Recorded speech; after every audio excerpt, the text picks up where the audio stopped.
অকণমান ডাঙৰ ডাঙৰকৈ কাটিম, যিহেতু ডাঙৰ ডাঙৰকৈ খাই মই ভাল পাওঁ। এইখিনি কিহৰ লগত বনাম জানেনে? আপোনালোকক দেখুৱাম বাৰু কিহৰ লগত বনাম।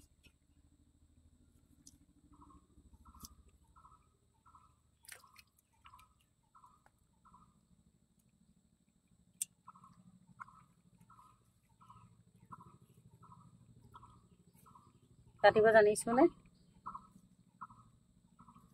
জানিছোঁ চাগে ন?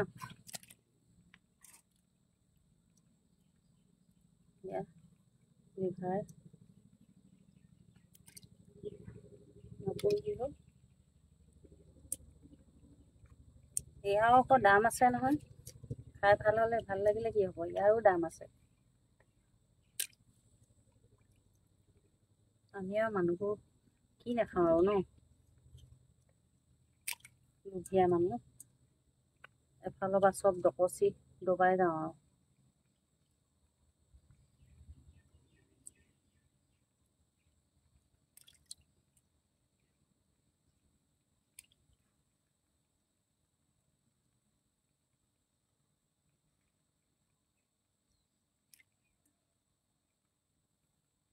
আগতে মাছ মাংস নিজে কাটিলে খাব নোৱাৰিছিলোঁ।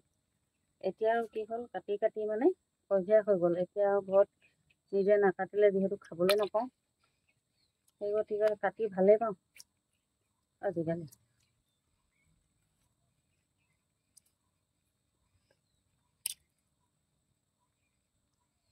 $200 আনিছিলোঁ।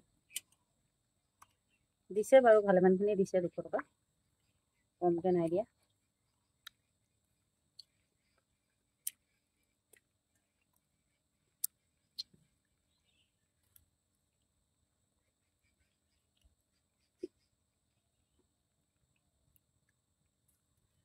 সেইখনে কাটিবলৈ বহুত ভাল হয়। আগতে মাছ মাংস নিজে কাটিলে গোন্ধটো সোমাই গ'লে কিবা এটা ঘিন ঘিন লাগে। আজিকালি আকৌ নালাগে বাৰু, নিজে ধুনীয়াকৈ চাই চিতি চফা কৰি ল'লে খাই ভালহে লাগে।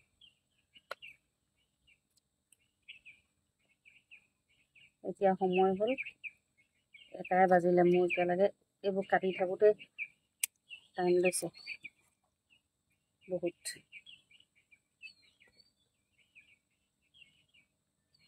তাতে কাটি দিম কৈছিলে, মই বোলো মই নিজে কাটি ল'ম দেই ঘৰত ধুই লৈ।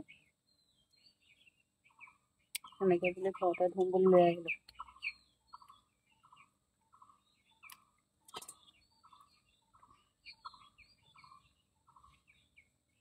নহ'লে কাটি মেলি আনিলে ঘৰত অকল ধুলেই হৈ যায়, হ'লেও নিজে ভালকৈ ধুম বুলি, চফা কৰিম বুলি মই কাটি ল'ম বুলি ক'লোঁ আৰু।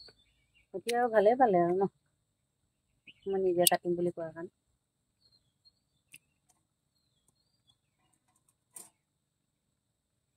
পিঠি বিষাই যায় এইবোৰ কাম কৰি থাকিলে এনেকৈ বহি, হয় নাই? ব্ৰইলাৰ কটা দোকান এখন খুলি দিম নেকি ন? আপোনালোকে আহিব দেই মাছ মাংস নিবলৈ মোৰ দোকানৰ পৰা।